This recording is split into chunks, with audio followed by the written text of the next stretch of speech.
Hey everybody, it's Jim here, and today we're going to be taking a look at the Victory V40 Deluxe Combo, the amplifier that is going to be replacing the one that is currently sitting on top of the Music Man 212 HD that is unfortunately no longer functioning. I will be explaining why I chose this amp a little bit later on, but I know most people that click these videos, they immediately want to hear what the amp or the piece of gear is going to sound like. So, to begin with, we're going to start with the Fender Custom Shop Telecaster. All you're going to see is the actual control panel of the amplifier, so you can see me making any adjustments on the fly as far as the EQ goes. You'll see where the master volume is as well as the regular volume, and then when we get to the tube driven spring reverb and tremolo, you'll see how I adjust those parameters as well in real time as we kind of test this thing and see what it's all about. We will be operating in the low power mode, and it will be mic'd up with the SM57 straight into the Universal Apollo interface right into Pro Tools. So let's get started. All right, for our baseline samples here, I have everything at noon except for the volume and the tremolo. We have the reverb currently turned off, and it's just going to be Telecaster right into the amp. None of the other voicings are dialed in. So let's hear what that sounds like.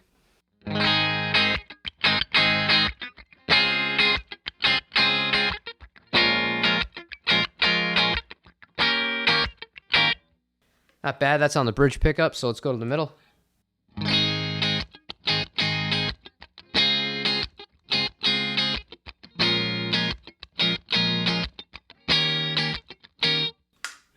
Neck.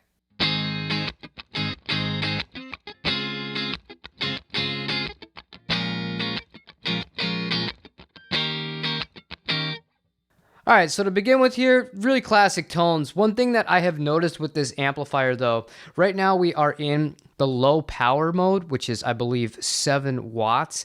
This doesn't really start to show its true character as far as being really beautiful sounding until you push the tubes a little bit harder. So let's do that real quick before we go anywhere else.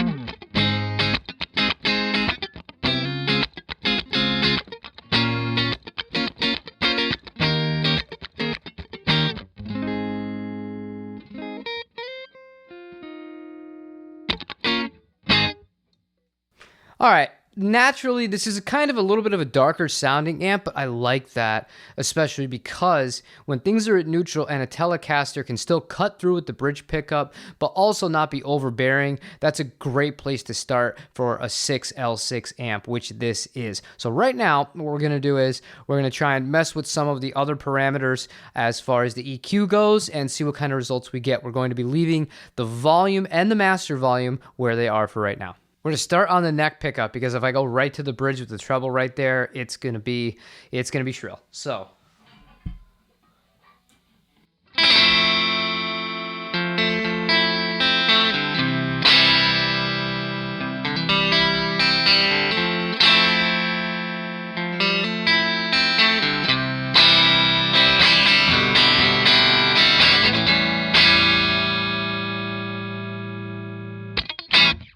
all right, I just engaged the mid kick. I'm going to try and play something similar.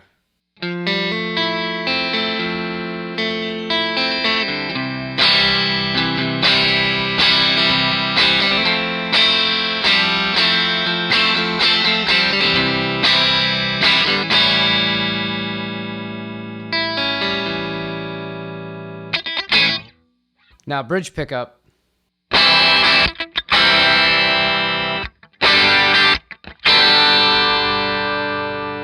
As expected, really twangy. Middle position.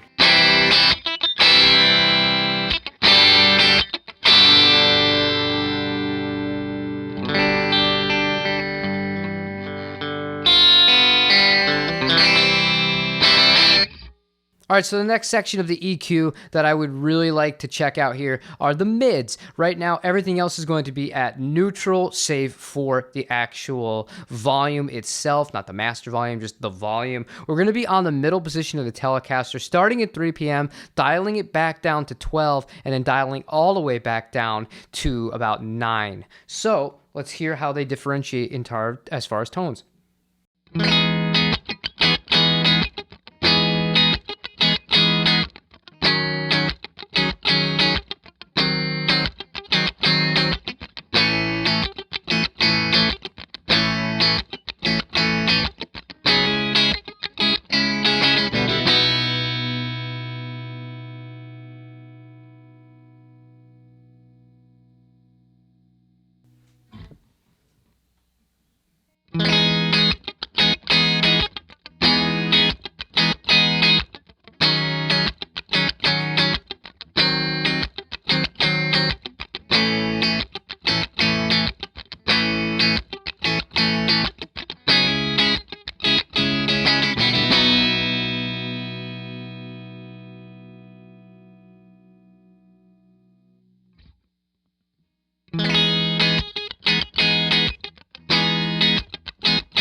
That wasn't from the amp, that was just me messing with the volume pot. Okay, cool. So we're going to put that back up.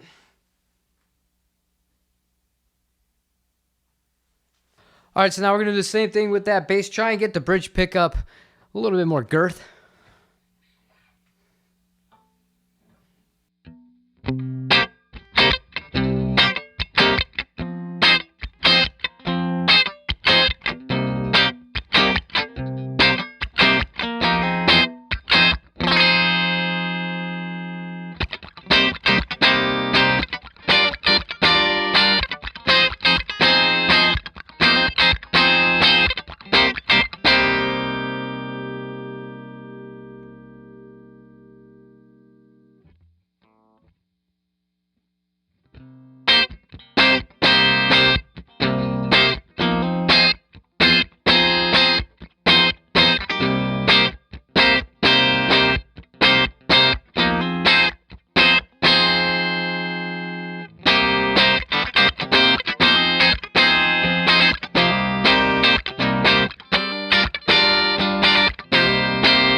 Sorry, I'm not playing the same exact thing here.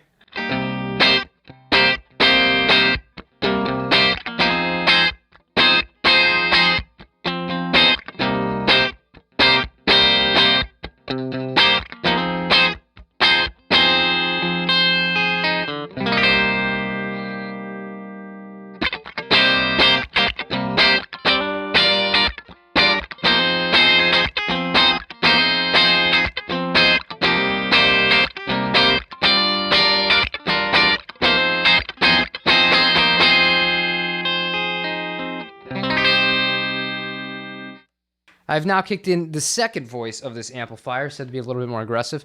Let's see how it does with the volume in the same exact spot.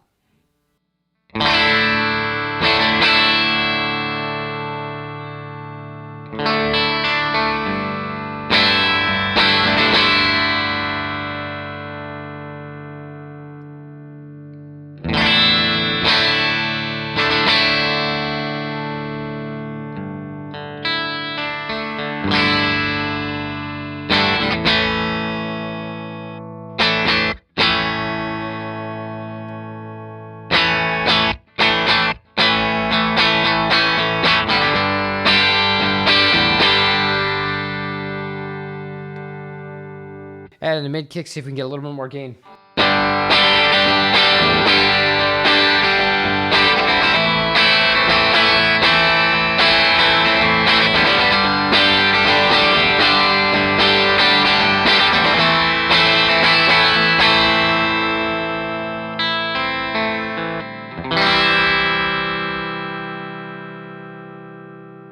Now I want you to notice, if I have the volume at full on the guitar itself, and I have for this entire demo so far, I'm going to roll it back a little bit, and we'll see how much this cleans up. We'll go into the middle position here. So first, full on.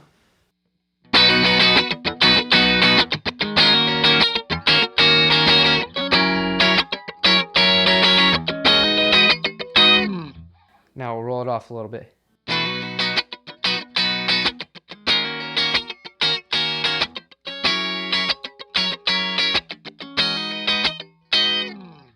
Now that'll be really useful, especially on the neck pickup.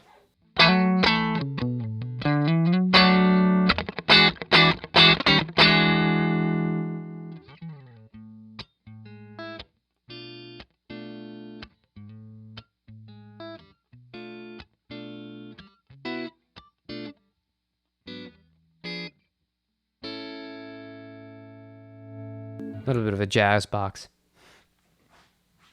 All right, wish me luck here as far as the health of my ears. We have the volume pumped up a little bit. We're going to be checking out some of the gain from the amp itself. This amp is sold and, you know, renowned as being such a great clean amp, but it can do a lot more than that. Bridge pickup on the Telecaster.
Myself there. That is really cool sounding. If you're somebody who doesn't need a ton of drive, but you want kind of those classic driving sounds of like the 60s and 70s, this is really, really good at doing that. And now I'm going to be testing how much gain this amp has as a whole here. The mid kick is turned on. The voice too is turned on. The master volume has stayed exactly where it is because I do not want to go deaf, but I have cranked the other volume all the way up. Let's hear how that sounds. Kind of one of my dirty funk on the neck pickup of the Telecaster.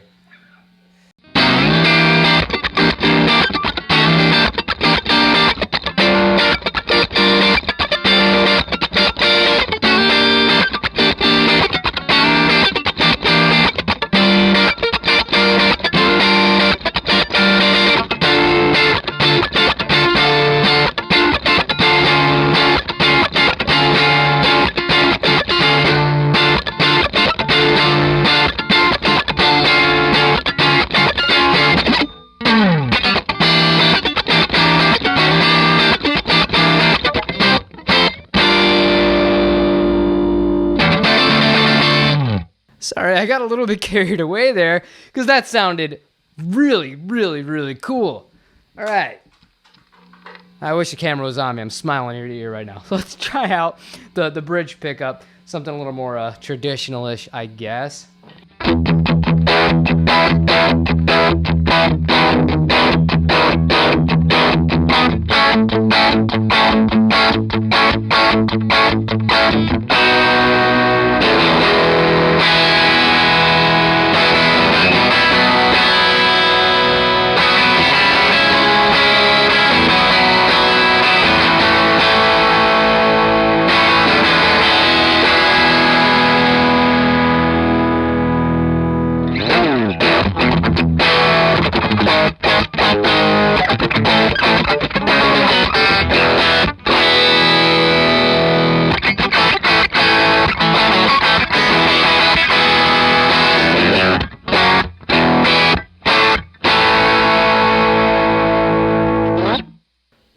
All I was thinking of were those emo bands from the 2000s when I started off with that.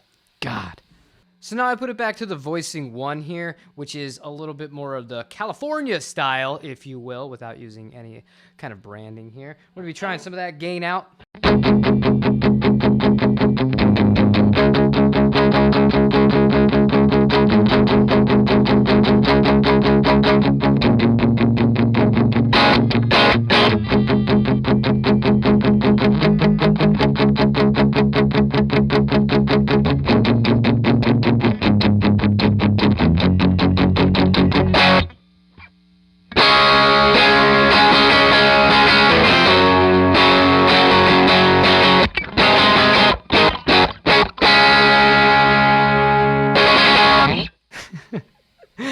Oh man, these cheesy riffs. Okay, that was on voice 1 with the volume all the way maxed out. I'm going to try and save my ears because this is a very, very loud amp. We're going to dial that back. Let's check out the tremolo and the reverb. All right, so we're going to go to the middle position to test out the reverb. This is with none on and just the amp by itself.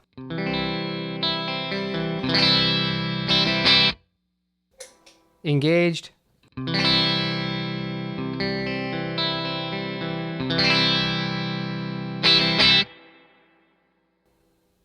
Very nice sounding. Now, one thing that I did like about this is you have the reverb tone control. Let's see how that works out.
Okay, now we're going to see if this thing can surf at all.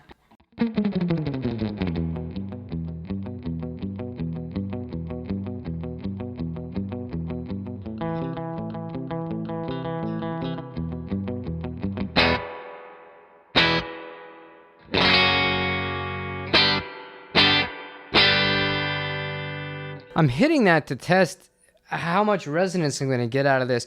You're not going to get the big splash, is what I'm getting from this compared to a Fender equivalent.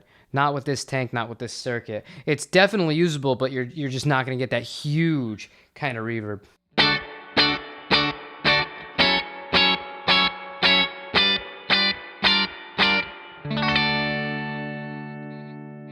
Not that there's anything wrong with that. That sounds really good. It's just it doesn't have the full-on kind of surfing to it.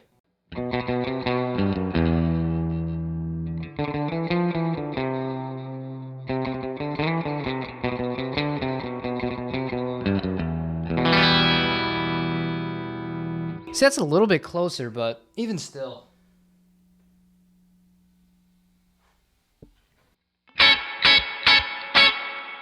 Oh, that's super twangy.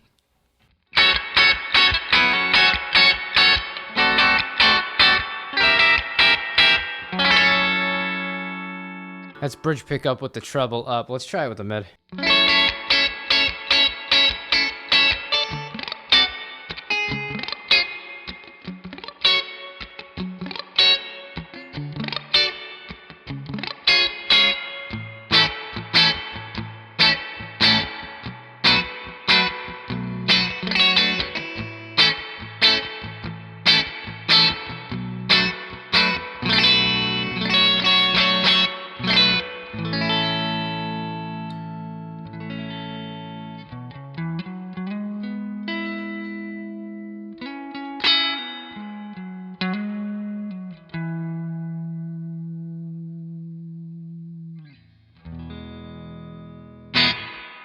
I was ended up with the neck pickup, so not bad. Testing the tremolo system here. As you can see, you might be thinking, why am I about to turn this on when it seems like everything is turned off? Well, let's see how subtle it can be.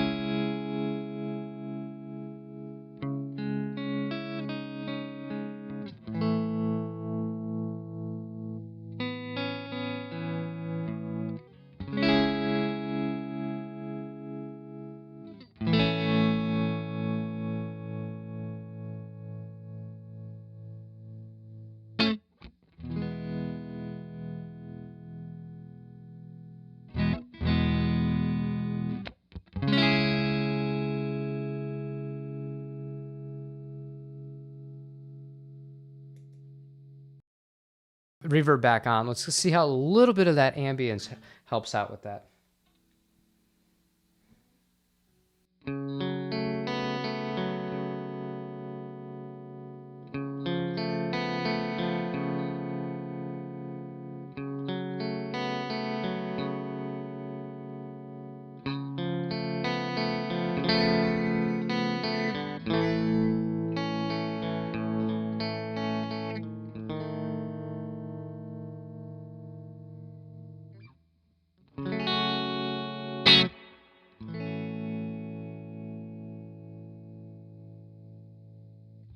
It's so subtle, but that adds a lot of character. I like that a lot. Let's test out the range of the speed.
That's got to be one of the best onboard tremolo systems just I've ever heard.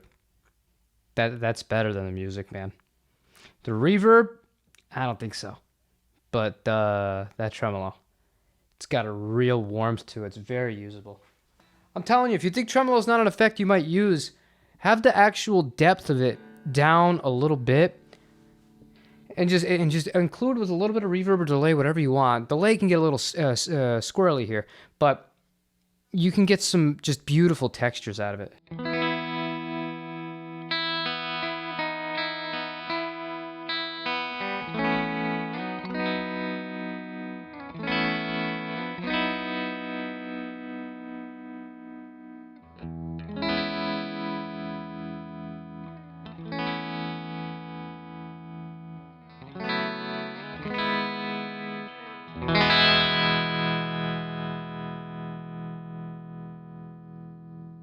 See, when it's the depth is down on the tremolo like that, you don't get the really aggressive nature of the cutting in and the cutting out. So it lends to being a much more musical, and it doesn't really distract you so much. It adds a little bit to the tone of the guitar and whatever part you're playing on it, and without being obstructive to the melody itself. I think it's really, really good.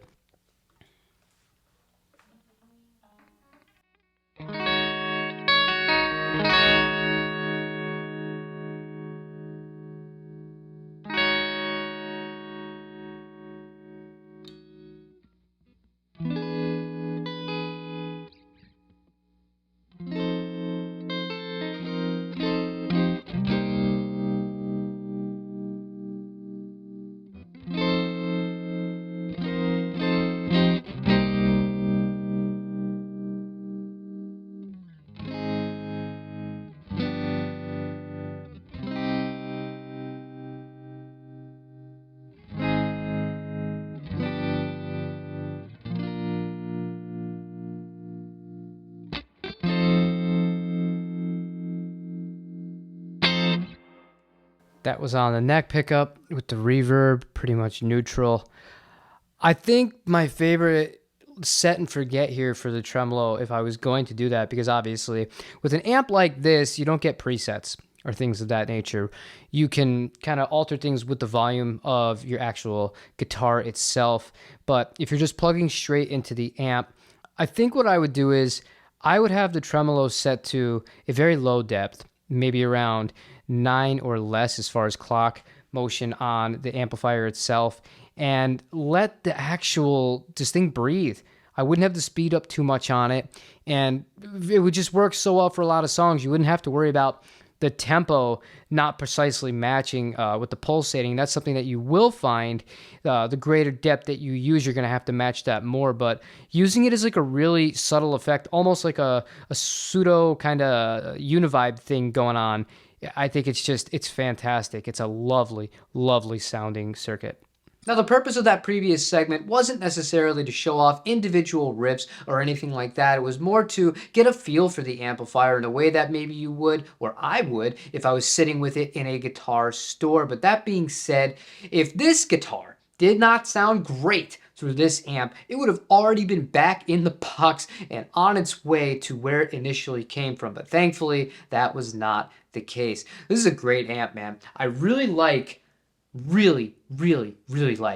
how much headroom there is on this amplifier. It's something that I really appreciated and that I felt the Music Man excelled in more so than many other amps. And part of that has to do with the actual wattage of the amplifier. This is rated at, I believe, 42 watts. But in the low power mode, the 7-watt mode, it is still very, very loud and maintains those clean tones. Whereas something like the Gremlin, for example, 5 watts, this thing has almost no clean headroom on it because it's going for a completely different kind of amp sound here. You're looking for really driven, tube saturated distortion slash gain. This is all the way to the bank with that. But when it comes to a little bit louder of a clean tone to it, it's no contest between the two of them, albeit again, very different amps. I was very surprised, however, when it came to talking about some of the gain and the drive of the amp itself, how good it does sound. Yeah, you're not going to be able to do metal or super aggressive modern music with it, but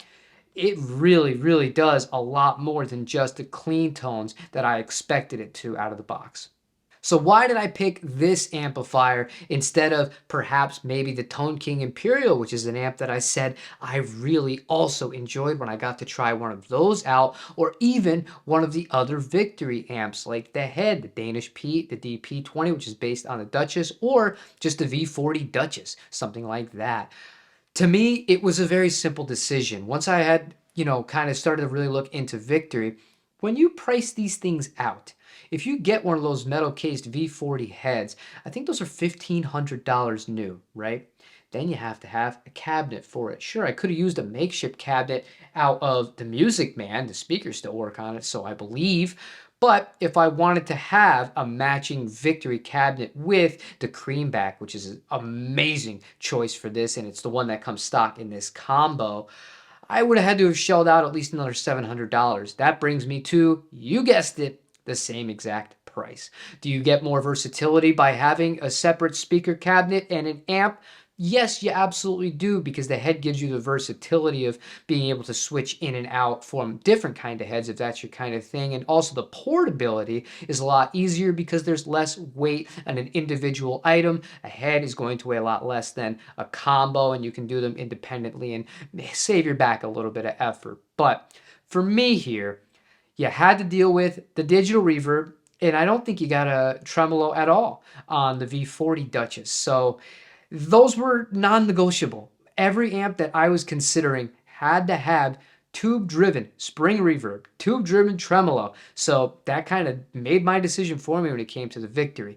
Now, in the case of the Tone King, the reason why I chose the Victory over the Tone King, the Imperial, was because the Tone King tends to break up a little bit more even the 20-watt version of it, and I primarily, all I can say is just I wanted clean tone. Now, that being said, there are a few things, one thing really in general, about the Imperial I wish that this amp had that would make it an absolute no-brainer for almost everybody, and that's going to lead into one of the cons of this amplifier, and that is the Iron Man 2 attenuator. That has the best attenuation I've ever heard on any amp or any independent device that you can use on any amp. It is incredible. It maintains the feel. It maintains the tone for the most part, better than anything else I've ever heard. I love that.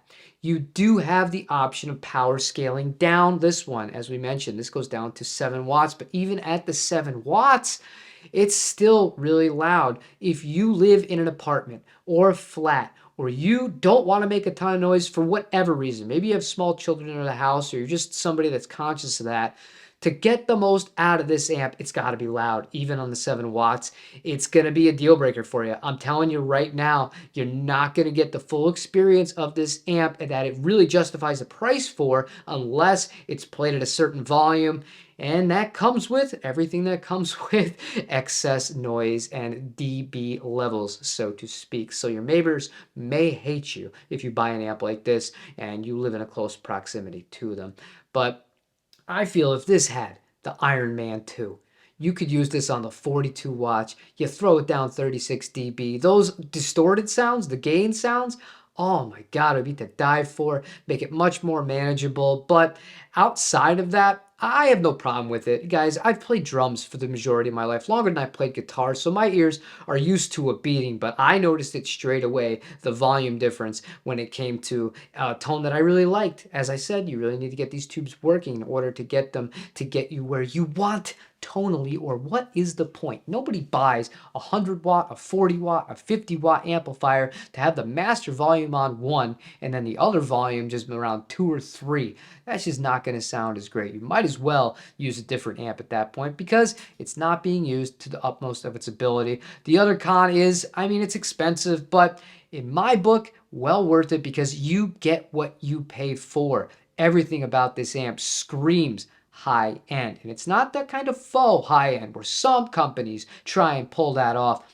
There's a beautiful pine cab. The aesthetic is great. This thing is built really, really well. I would have no concerns lugging this thing around and thinking, oh, is this going to hold up? Is this going to carry on for me in that sense? From a structural standpoint, absolutely not. It's well thought out. All the controls have a very, very good range to them without being too over the top. It was hard to find an unusable sound. And depending on the guitar that you use, there's absolutely going to be something or some setting that you can find in here that you're going to love. One channel doesn't give you too much to think about. It's kind of a set and forget. You could use it as a pedal platform if you wanted to, and you're all good to go. You may not ever need another amplifier, provided you're okay, or more importantly, the people around you are okay with you playing at higher volumes. Otherwise, you do what I might do one day later down the road and buy a separate Iron Man 200 watt attenuator so that I can take full advantage of this thing and really, really push the tubes even further than we did for today's demo. But that's going to bring us to the conclusion of today's video.